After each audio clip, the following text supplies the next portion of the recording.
Hello and welcome to the Bee Formless Flow-Driven CEO podcast. I have from Delhi in India, Abhit Sinha. Welcome to the show, Abhit. Thank you, Belinda. It's a happy day, and more happy to meet you on the online surface that you have created. And yeah, I think it will be a great discussion between us. Yes, I do too. Please call me Bee. Yes, my name is Belinda officially, but I do like to be called Bee. We certainly need more bees in the world. And so, yeah, part of that is around the collaboration as well. So, but let's get into it because you have quite the story, and I'm very curious. You're a product builder and entrepreneur with Orbo.ai. You bring computer vision and AI capabilities to real world workflows. Your path runs from a middle class upbringing and early operator roles to founding and scaling your company in tech, where you take products globally. And you've also appeared on Shark Tank India, which I've always watched the Shark Tank here in Australia. Sometimes I'm like, oh, I aspire to be on that one day, but it just looks so daunting. And you said to me just then pre-show you secured one of the biggest ever offers, and I'll let you talk about that. On Shark Tank, which is incredible. I also just want to start and share the answer that you gave to my question when looking in for the pod, which was what's one unique insight in life, leadership, and or business? And you said, come from a middle class family. I think my journey from childhood to today is an experience in itself. How I was a student, what my dreams were, how I moved on, started a job, opened a startup, went global. You went to fame on Shark Tank India, and everyone only needs to check out your LinkedIn profile to see your image there, which is amazing, and the vision ahead. Tell us about your journey. Tell us everything. Yeah, B. I think that was a great introduction, and yeah, my journey has been very simple yet what should I say? A different one too. But let's start it from the beginning. I've been someone who has always dreamt about many things, let it be needs, wants, or luxury. It's always been one of the known things that I want to dream. It's a sleep or with open eyes. so, so yeah, You're a that's one of the dreamer. yeah, I'm a daydreamer. I dream about various things. And yes, I come from a middle class family where my dad and mom used to work, go to a 9 to 5 job, and I was just studying in schools at various fronts. So my childhood has gone through a defense background because my father was into defense. So all the armed forces and all. So yeah, shifted schools from one place to other every 1 or 2 years because of the posting.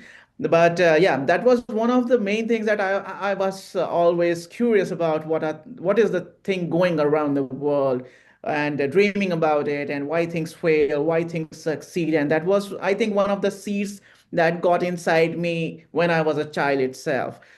And thinking about when I was towards the end of my school, I even dreamed about in that time about time teleportation. I was studying about the various physics around it.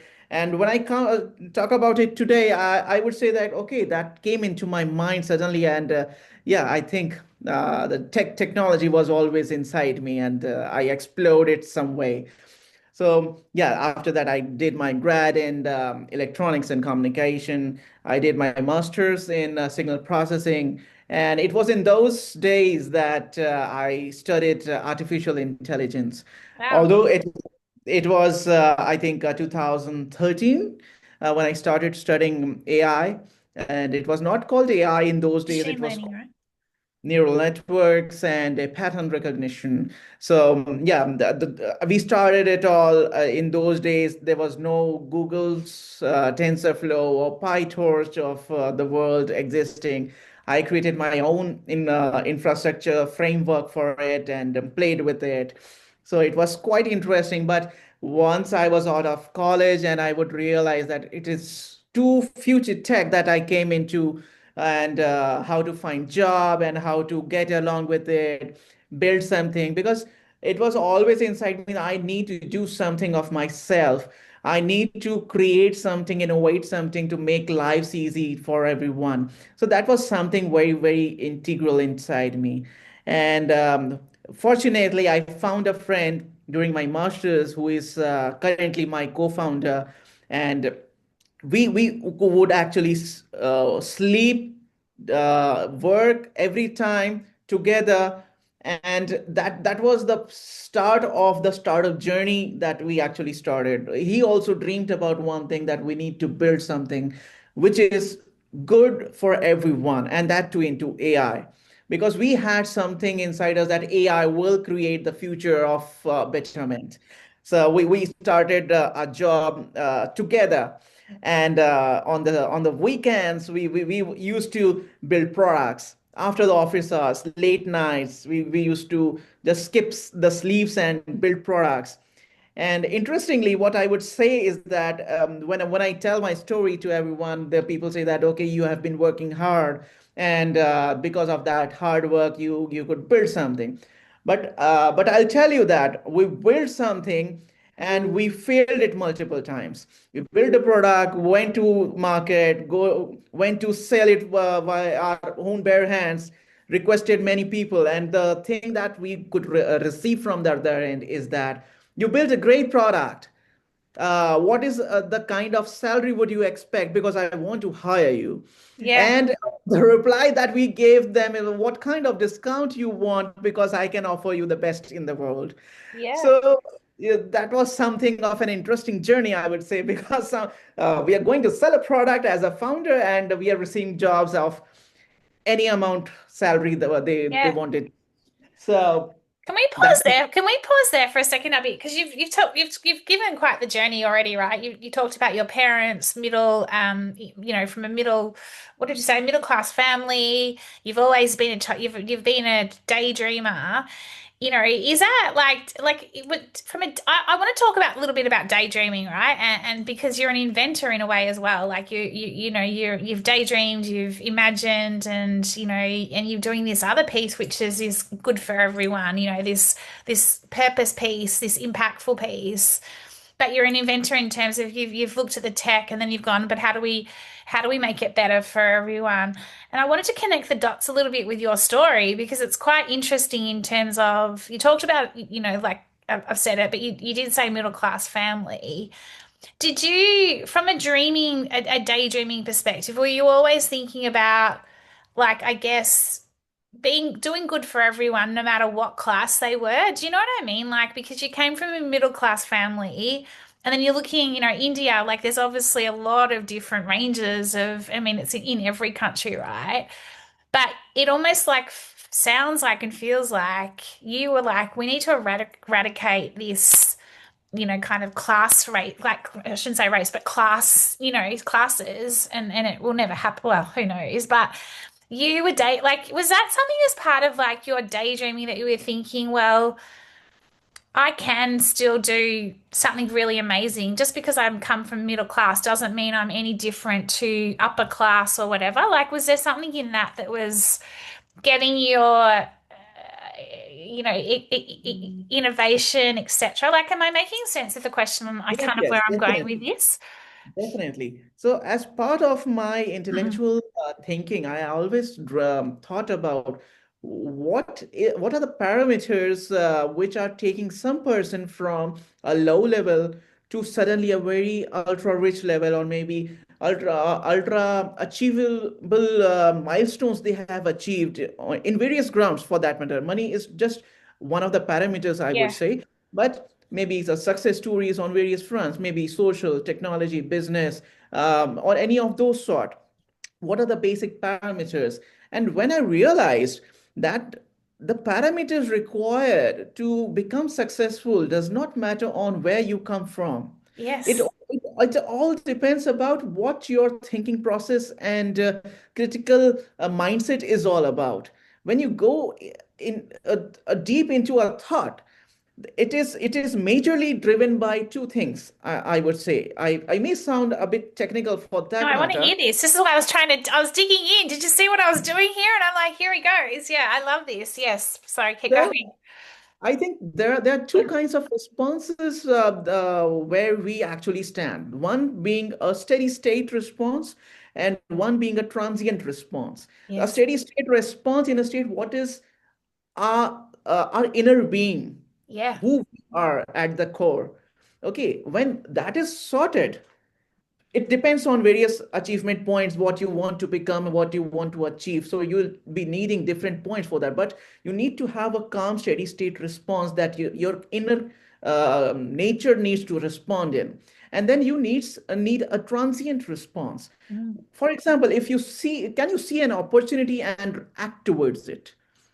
And or if you cannot just gauge what is an opportunity, because when opportunity knocks you, you have to give your 100 or 200%, Mm. but at the same time that should not affect your steady state nature that is inside you. So Mm. I don't know if that was too philosophical or No, not easy to understand. no, it's funnily enough, I did a training, a 6 month training course through the the Center for Human Potential with and it was earlier this year and it was on self-actualization through Scott Barry Kaufman and essentially what you're talking about was like your foundations need to be in order and they need to be that steady state for you then to then be able to move into that transient, kind of like you And say, that transcendence, transient state where you do have that ability to daydream and get into your awe and get into what like also your flow state where the ideas then come to you. But if you're not in that steady state, it's pretty impossible to your inner being is if it's not kind of interconnected, it's pretty impossible to be able to then do what you've set out to do. So that makes total sense. So tell us then a little bit. So that philosophy has pretty much guided you then in terms of like your startup, your being a founder. Like tell us a little bit about Shark Tank and how you came to that. yeah, yes, that has been one of the major driving points for me. That the global fundamentals never change. There would be some technology that will come in next 10 years, then next Mm, 10 years, and that will actually change the whole application layer of various things. But the core fundamentals need to be very, very strong, and it is there, consistent with ages that have passed yeah. over on Earth. Now, coming from this fundamental to opening a startup, so startup, yeah, definitely. I wanted to open a startup, and my friend also wanted. But we realized, back to the story where I left it, we realized that we were very, very bad at sales because we went to sell and we got a job, a very high paying job. And that is what we did not want. We wanted to have a loss but make a sale. Yeah. But that did not happen. So we met a person who came from US. He had been there, Mr. Manoj Shinde. He has led Adidas, acquired Reebok for Adidas, and been at higher positions. He found us, we found him, and we discussed about the future prospects. And we could realize that he has good sales. And he could realize that we are innovators and we could build good products that make sense. And that's how we collaborated and formed Orbo. And the main objective of Orbo, that the company that I'm holding, is making lives easy for brands and retailers into the B2B space, Yeah, very cool. or capturing the customers. For example, it was the COVID era that became a very important time for us because everyone could not go to the malls to buy beauty products. We launched the virtual makeup try-ons, the skincare try-ons, the hairstyle try-ons, and we right now go global and work with every brand across the globe. So that was a basic initiative. And telling you to the Shark Tank story. No, sorry, can I ask a question just on that? Yeah. Because I said to you, I said it was I mean, and I could have got it wrong, but it was real world workflows. So, you've connected with somebody who ran Reebok, somebody who ran Adidas, and you said he was really good at sales. You were really great as innovators. Like, how did you? So he obviously had a retail background. Like, how did you guys? Yeah, how did you guys come up with this idea? Like, was it like more daydreaming? What was it? Because like, we've got to, I've got to unpack this before we go into I Shark have a Tank. story for that too. Uh, Yes, and so it exactly was what you're doing, like working with all these like businesses. Yeah, sorry. Hmm. it was those times where Snapchat was actually coming up. And cricket is a very popular sport, I think, in Australia and India both. Yes. We had IPL leagues for cricket that were just launched, and we were making something of a hologram or maybe tattoo on the face while virtually doing it. So we were trying to apply some kind of a country's map or a IPL logo or something of that sort. And one day, what I realized, I should try it on the lips. And I suddenly applied a symbol on the lip. And boom, what happened was I said, this looks like a lipstick. Then I tried it. Can I do a blush? Like, yes, I can do it. Can I do an eyeliner? Oh, yes, I could code it. And that was the time when I went to my founders and said that, see what I have in place. Can we go into the industry of makeup and beauty care? And what we realized is that the market for beauty had not changed over the 50 years. The sales process was very simple, someone coming to the store and trying out something and buying it out. There was no new thing into the beauty sales product. And second thing is that there is a very big margin that goes behind the product. The products are being produced at a very nominal price but sold at a very high price. Yeah, right. Again, I realized one thing: there is a super high CAC related to all these makeup products. The CAC for the audience just means that what is the amount you spent to acquire a customer. Mm. We got operational problem, we got sales problem, and we got something of a new innovation that the brands can actually utilize to grab more customers. Mm. So we hit all the 3 points that were necessary for any beauty product company to have a deal with us. And that's how Orbo was born. And once we were in makeup, we explored skincare, which was even a bigger market. Then we got into salons, hairstyles, hair colors. And that was the time when we just exploded into the beauty OS, what we say right now. We have built a beauty OS for the industry. I love it. So I'm clear though. Like, so basically, is it's a tech?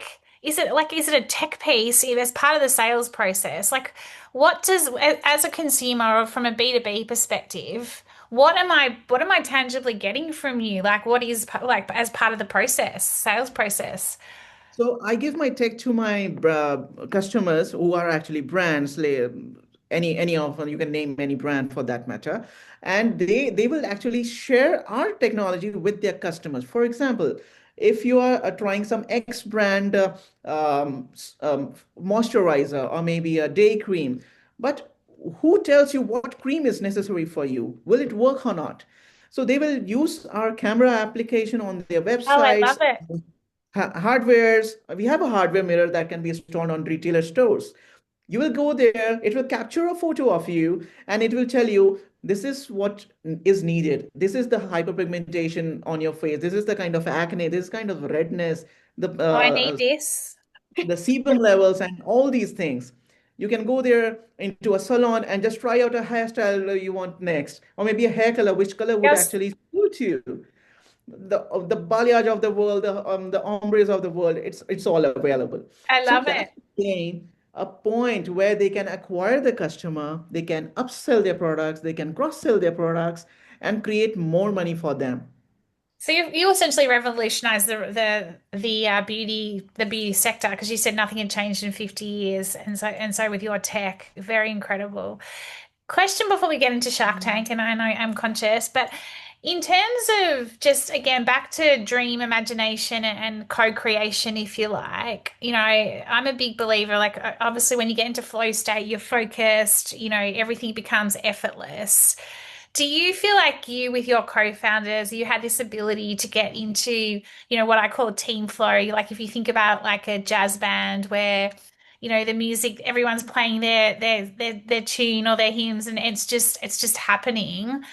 Like was is what has it been like with for you and your co-founders? And what I mean by that is, from a collective, you guys have but all shined your brightest and felt and performed at your best. What did you observe like there was like a magic that was happening between you and your co-founders as part of the building of your company? Yes, I think the first thing that we all found, even before Orbo was founded, was trust. Yes. So One of the triggers of team flow. we, Yeah. we three of us have, luckily, have never fought for anything in the last many years that we have worked for. And we trust each other to the best of our ability. If any founder is confident about something, then the other two are also confident. They don't need to just rethink about it. If the founder is not confident, then probably he is the person who will come to the others and then ask for, is this good enough? And then the other two will actually take a thought about it and then come to a conclusion. So it's more of a trust that is being the grounded form for all three of us. The second part is that we have a role in the company which is not totally overlapping. There is a minor overlap in all the responsibilities that we take care. So that brings to the point, if I am a technology person and Mr. Manoj is a sales and finance person, if there's a decision to be made for finance, he will take the final call. If there is a technology call, I will take the final call. And we have an overlapping in all three of us. So I understand sales and finance, he understands technology, and the other person understands operations and HR. So we have overlapping roles. For example, if someone is absent, we are not handicapped at what to do next. So Yeah. that's why we have to keep the overlap, but at the same time, because of our own ownership in our departments, we will never come into a play where there is a clash. Yeah. And whenever there is so we discuss a lot, but we give a lot of importance to the points that others are actually giving. Mm. So we kind of separate the ego part from ourselves, discuss as if we were husband and wife to great extent. Yeah, I love it. Yeah, because part of this, the team flow triggers is absolutely trust, familiarity, like as in knowing each other, a shared risk. All of those, and also no ego and active listening and that communication, that radical candor. And it's amazing. And the way you're talking about it, like it's that interconnectedness, right? Of how you're all playing your own role within the greater good. And that's what makes a successful team. That's when you can get into, arguably whether it's transcendence or flow state, and that's where the creativity and the imagination and solving these amazing problems and revolutionizing categories, which is what you guys are doing. So I did want to reflect on that because I think it's really important for the audience to know that you're an example of what makes the future of business successful is enabling that, what I call the team high flow. Tell us a little bit about Shark Tank. So, again, from the philosophical front, we never planned to go on Shark Tank, to be very honest. I think it's a general effort that you do day by day without an end goal of going into some show Yeah, brings you the fame automatically. That's what I feel. It's more important to celebrate and hustle every day than working towards something that is too far.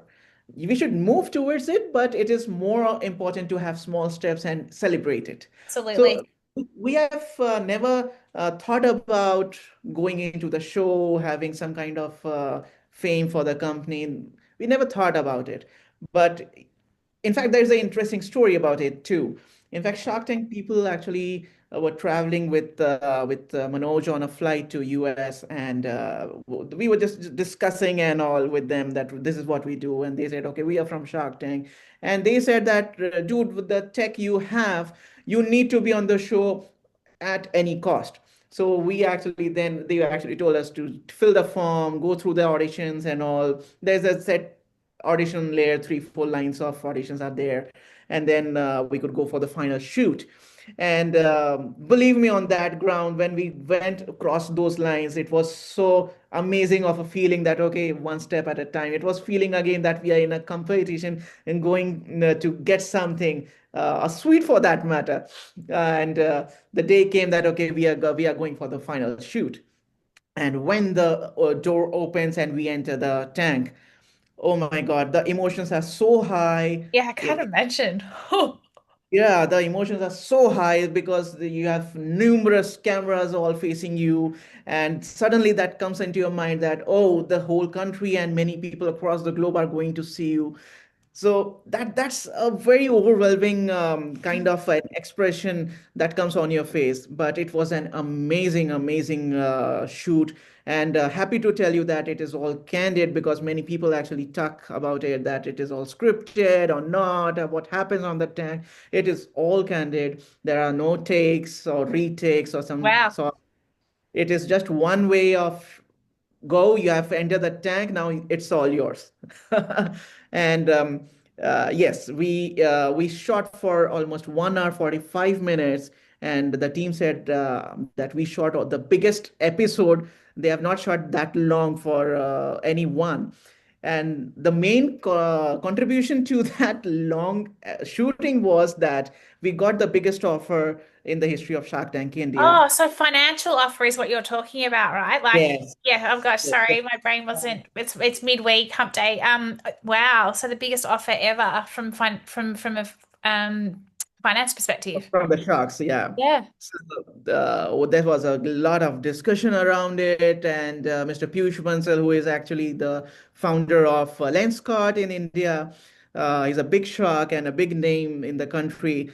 He wanted to have majority stake in the company, and that was one of the moment that okay, if a man who is a legend in the country having um, so big of a company which I would say can actually form tens of unicorns, then if he's interested in a majority stake in my company, then probably we are doing something right.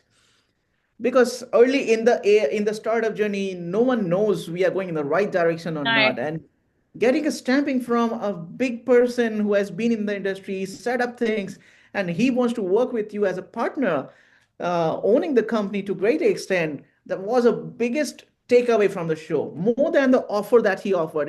That was the biggest takeaway. Amazing. So what happened? So where are you guys at now? Like, how long ago was Shark Tank? So sorry to say that, but we did not take the offer. We I, we could. I had a feeling. I kind of was waiting for this because I'm like, that's a big conversation, right? That's a big like to hand over majority share of a Yes. baby that you've invented yourself.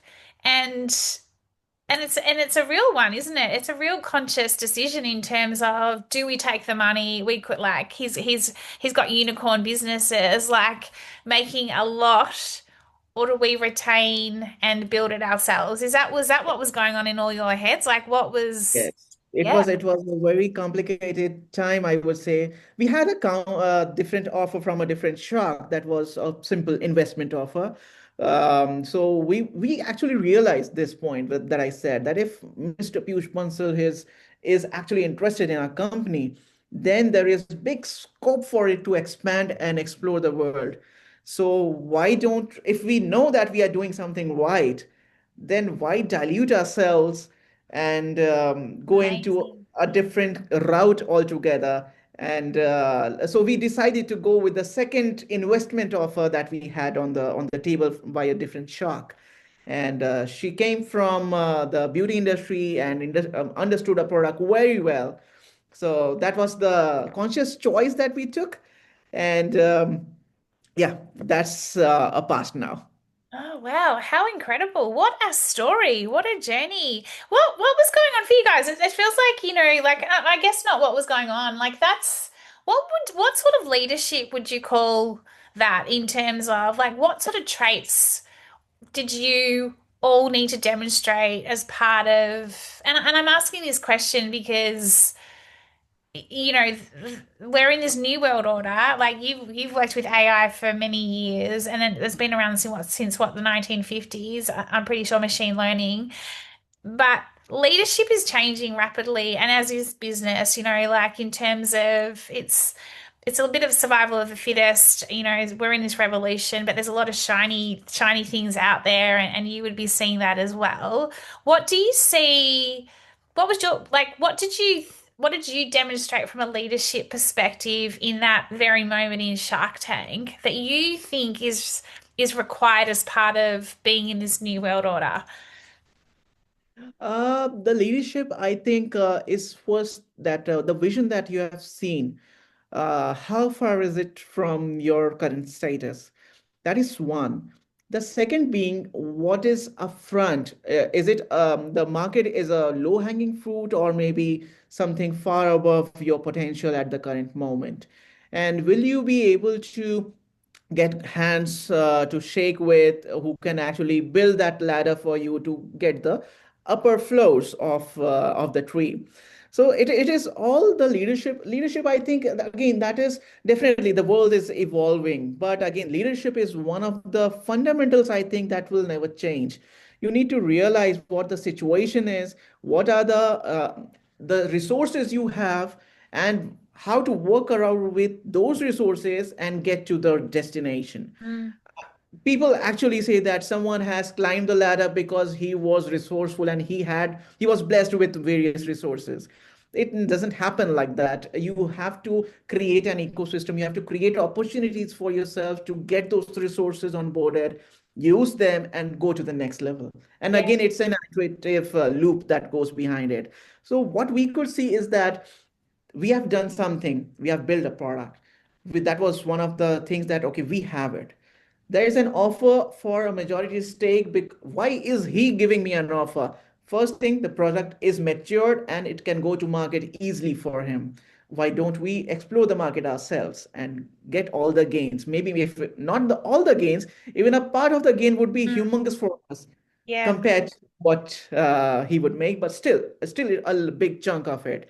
So these are few things of leadership, I think, which makes an important positioning for yourself and your company, your team that are working for you. Yeah, and do you know what else comes up for me a bit is that you guys were strategic. You weren't reactive in that very moment. You could have reacted to, oh my goodness, like I said, all this money, all this cash injection into our company. We're a unicorn, woohoo sort of thing. But instead, you were strategically, like you say, looking at well, like weighing it all up and going, what is the right decision for us? And I think that comes back to that ability to be humble, like it comes back to the way you were brought up, from a middle class family and being true to who you guys are and or, you and I shouldn't say guys, but male and female.